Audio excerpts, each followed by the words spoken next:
Hello, welcome to Thor Talk, the show all about Marvel's resident God of Thunder. The elder God of Thunder descended upon the earth, forcing Thor to unleash the full power of the Odin Force, and it wasn't enough. A desperate gamble allowed Thor to send Toranos to the yawning void, but his return is inevitable. A spiritual journey leads to Thor realizing that he must use his own power to defeat Toranos, so he decides to reassemble the Thor Corps, a group of beings who all wield the power of Thor. However, his recruits may not come willingly. Ray Bill has had a falling out with Thor, and may not be so eager to wield his power again. Storm of the X-Men is in no mood to hear Thor out. God meets Goddess on the moon, and lightning is sure to follow on Thor Talk. I am Thor the Thunderer, son of Odin, prince of Asgard, and this world is under my protection.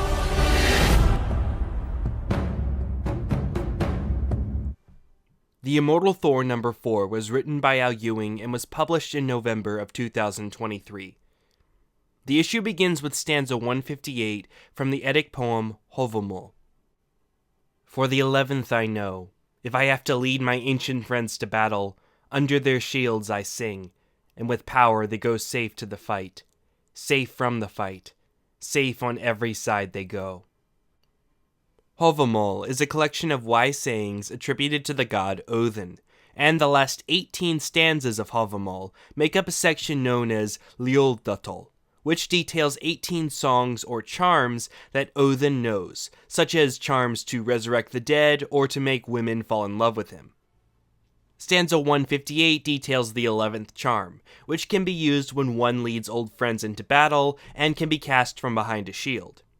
If this 11th spell is used, then these friends will be protected and unharmed in the battle. This stanza was chosen for issue 4 because Thor casts a very similar spell.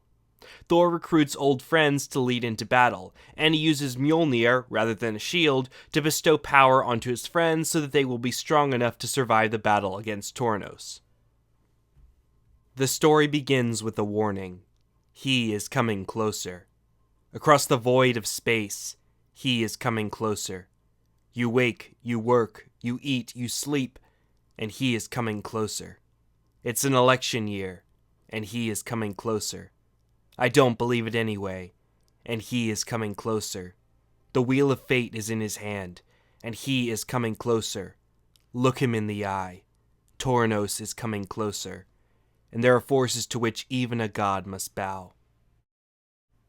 This was a really good opening scene that sets the stage for Toranos' return and just how terrifying he is. It doesn't matter what's happening in the world, or if you even believe it. Toranos is coming. It's inevitable. From Asgard, Sif watches as Toranos races through the stars, and is then approached by Ray Bill, who asks what's going on. Loki trails behind, saying that he's already explained things, and that Bill was number 1 on Thor's recruitment list, but Bill needs to hear it from someone more trustworthy than Loki. Bill's relationship with Thor has been fractured recently. They were once brothers, but now, Bill isn't so sure. He fought hard to find his own path and his own power, but now he wonders if he is still of Asgard. Can he truly count himself among them if he is only a man? Sif tries to reassure Bill, but he finds her words hard to accept, and he hopes that Thor knows what it is that he asks of him. There are some interesting things to note here regarding Ray Bill. First, it was nice to hear that Thor put Bill at the top of his list for the new Thor Corps. For better or worse, there have been a lot of Mjolnir wielders over the years, and I'm glad Thor still recognizes Bill as the best. It was also good to see that Ewing is addressing the conflict that arose between Thor and Bill. Back at the beginning of the Donny Cates run, Ray Bill took issue over Thor siding with Galactus, which caused a fight that resulted in Thor destroying Stormbreaker. They somewhat reconciled, but it later became clear that there was still some resentment between them, leading Bill to seek out a power of his own. He found Surtur's Twilight Sword and claimed it for himself, but it seems that didn't fix the fact that he was beginning to feel like an outsider in Asgard. His relationship with Thor was fractured, and he no longer had the power of the gods flowing through him. But now Thor is asking him to rekindle their bond and take on that power again. I liked seeing this Bill struggle with the idea of having that power again. Doing so would tie him to Asgard once more, just as he finally found power outside of it, and recent events make him question if he is even one of the Asgardians or an outsider. If he's not of Asgard, then this act would force him to be tied to a place to which he knows he doesn't belong. Elsewhere, on the red planet formerly called Mars, Storm of the X-Men is approached by Thor's ravens. "Aurora," they tell her, "you are summoned." Storm is swept away by dimensional winds cast by ancient magics. The magic within Storm's blood was not yet strong enough to counter them, and so she is summoned to the moon by Thor. She immediately demands that Thor return her to the battleground, but Thor asks for her to wait, for the message he must convey is so serious that he could not even trust his ravens to convey it. Storm snaps her fingers and bombards the Odinson with lightning.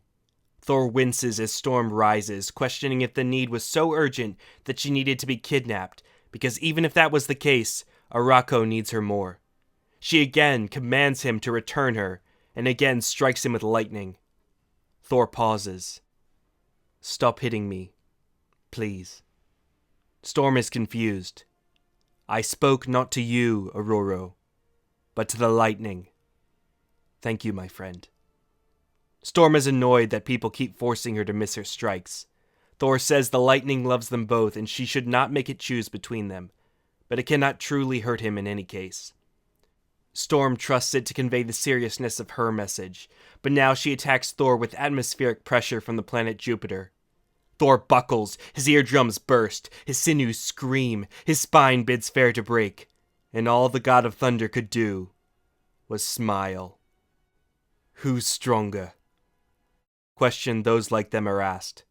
Could Thor arm wrestle the Hulk, run a race with Quicksilver, challenge Willie Limpkin to a contest of wiggling ears? But strength is relative to the need for it. Thor rises and stands tall. "If I have to, I can stand on Jupiter. I can stand anything if the need is great and the cause is just, as can you, as can we all. We are not measured by strength, nor by raw power. The measure of us is what we do, when the need for action lies with us, and the hammer in our hand." Mjolnir soars out of Thor's hands and races to Storm. It was the bane of all Thor's foes, but the hope of all Thor's friends. Storm catches Mjolnir, and is transformed as she was long ago when she wielded Stormcaster. So there is a lot to unpack here, to say the least. Storm unfortunately falls victim to the classic trope of superheroes being unusually unreasonable and violent in order to have an entertaining fight. I understand that she's in a bit of a situation herself, but attacking a friend and leader of a kingdom of gods before he can even explain himself is not a great idea. She should probably have either explained herself or let Thor explain himself, because that would be the fastest way to resolve the issue. Even she admits later on Thor was right about the urgency of his problem. Still, despite needing to rely on an old trope, Ewing does give us an interesting conflict. Ewing's portrayal of Thor here does seem a bit inconsistent. Thor seems to be actually hurt a little bit by Storm's first lightning strike. Then he seems more annoyed than anything else, and finally he reveals he can just stop it, and it can't hurt him anyway. This particular inconsistency was probably an attempt to give the two an even interaction without making one seem superior to the other. Still, Ewing does find a more effective and creative way to challenge Thor by having him suddenly faced with the atmospheric pressure of Jupiter. And yet, despite this crushing power, Thor smiles. Can Thor stand on Jupiter? Of course. Can Thor defeat the Hulk in arm wrestling? Yes. Can he win against Willie Lumpkin in an ear-wiggling contest? Absolutely not. Come on, let's not talk crazy here. But in the end, strength is relative. It doesn't matter what challenge he is faced with or how much strength he has. If he needs to, and if others need him to, Thor can withstand and overcome anything. To him, it was never about proving his strength as others obsess over, but about acting when the need for action is within him. It's a great speech from Thor and shows how Ewing gets him to a T. When Storm grabs Mjolnir, she turns into the form she assumed when she was in possession of Stormcaster. Stormcaster is an Uru hammer made by Loki for Storm, which granted her something close to the power of Thor. But Loki was using it to control and manipulate her, so Storm abandoned the hammer. However, while she has held an Uru hammer, this is actually the first time that Storm has held Mjolnir. Through a loophole, she was able to sort of use it by moving Thor's arm while he was holding it, but that's about it. So has she finally proved herself worthy of Mjolnir? Well, not exactly. It's possible that she is, but the worthiness enchantment is no longer active, since Thor is now the Allfather, and the enchantment is now based entirely on Thor's decision. Now, Thor does seem to consider her to be worthy of his power, but it's based on his own judgment rather than on the previous enchantment that's been active throughout most of Marvel Comics. Regardless, Storm now possesses the power of Thor, and not a moment too soon. Look up. Look at the world outside your window. Look at the ticking of the clock. See how the hour grows late, and see whose hour has arrived. He is no longer coming closer. He is here. Aurora looks in shock at the Elder God of Thunder, and agrees that Thor's plight was urgent. Once Toranos destroys Thor, he will turn to Midgard, and likely Arako soon afterwards. The Odin power cannot fully defeat him, but Thor has his own power, and he has a plan. The wheel of Toranos comes down as the two Storm wielders narrowly escape it. Storm says she has her own power and doesn't need Thor's. Loki soon appears, saying that she can now bench press an 18-wheeler at least, and apologizes for giving her the power of Thor in the past as part of his scheme, and asks her to please not throw the hammer at him. Thor tells Storm to throw the hammer at Loki, and she has absolutely zero hesitation in doing so. Loki is not prepared to catch it, since that's a hero's task. Fortunately, he brought a hero with him. Ray Bill catches Mjolnir and transforms into a warrior of Asgard once more. Bill now remembers what it's like to hold the hammer. It feels as if Asgard, but the land and people, is holding him at her very heart. I thought this was a good conclusion to Bill's mini-arc of doubting if he belonged as part of Asgard. The words he uses to describe holding Mjolnir in particular are just so good. Thor considers it a shame upon himself that Bill ever doubted that. But now is not the time, for Toranos is winding up, and they are not yet at full strength. For those who are not Thor, the power of Thor lasts 60 seconds, so they must hurry. Now it is Loki's turn. He grabs the hammer and he too is transformed. Loki may seem like an odd choice, but he has actually had the power of Thor in the past. During the Axis event, heroes and villains had their moralities reversed. Thor became more evil and Loki became more good. As a result, Loki was unable to lie and was even worthy of Mjolnir. However, when the spell was undone, he became unworthy once more. Fortunately for Loki, Thor is now in control of the enchantment, and can let the hammer be wielded by whoever he wants. 5 is the number of magic, so there is a Thor missing. Bill and Loki throw the hammer towards the last member. Toranos tries to grab it so he can hurl Thor's own mallet through his skull. And this was Toranos' error. For the magic of Mjolnir was not his magic to command. It belonged to the Allfather. Jane Foster the Valkyrie then arrives and catches the hammer. For unlike his father, Odin, Allfather Thor was always happy to share. Toranos could not defeat Thor alone, but now he faces the Thor Corps. The Thor Corps is a group that first appeared in Thor number 440, and is made up of characters that possess the power of Thor. Ironically, Thor wasn't even part of the first Thor Corps group, which consisted of Eric Masterson, Dargo Couture, and Beta Ray Bill. Thor joined them in the second iteration of the Thor Corps, but now it looks like Bill is the only member to make it into all 3 versions of the Thor Corps, so good for him. 'Twas a majestic sight even for Toranos' eyes, but the wheels still turned, and fate was coming closer. He does not share. The lunchboxes, underoos, cake toppers, movies, live-action biopics, and even the video games are all his. Most of all, the stories are his. The true stories of the Marvels in comic book form. Now he will tell the full story. In this time, in this place, in this realm, he will be the Skald. Dario Agger, the Minotaur, will tell the full story of Marvels. So Dario Agger is now being set up as a big villain, but there may be more to it than that.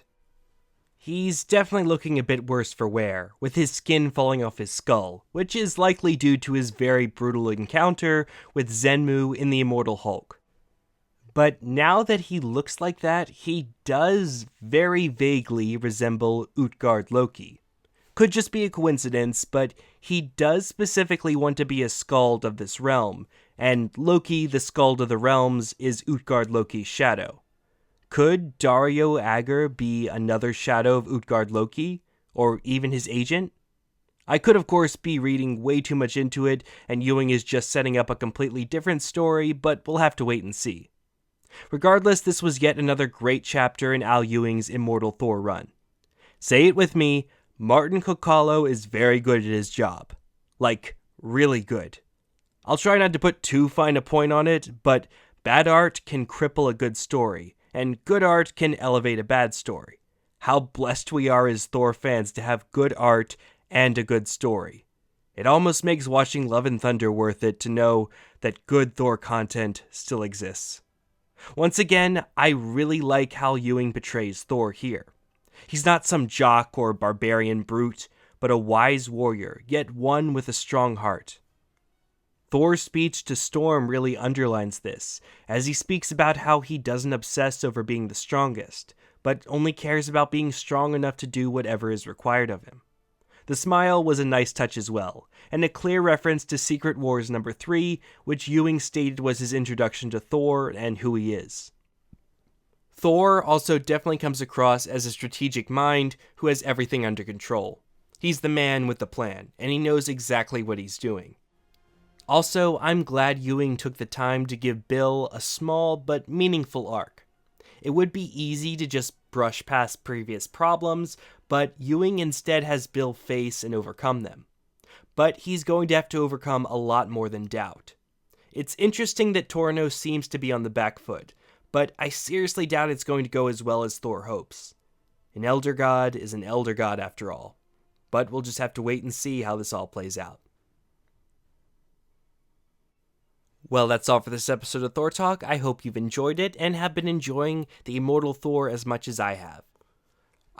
Part of me hopes that it goes on forever so I can keep on looking forward to it, but another part of me hopes that Ewing wraps it up quickly so that it can be the basis for Thor 5, next Thor movie. Let's go.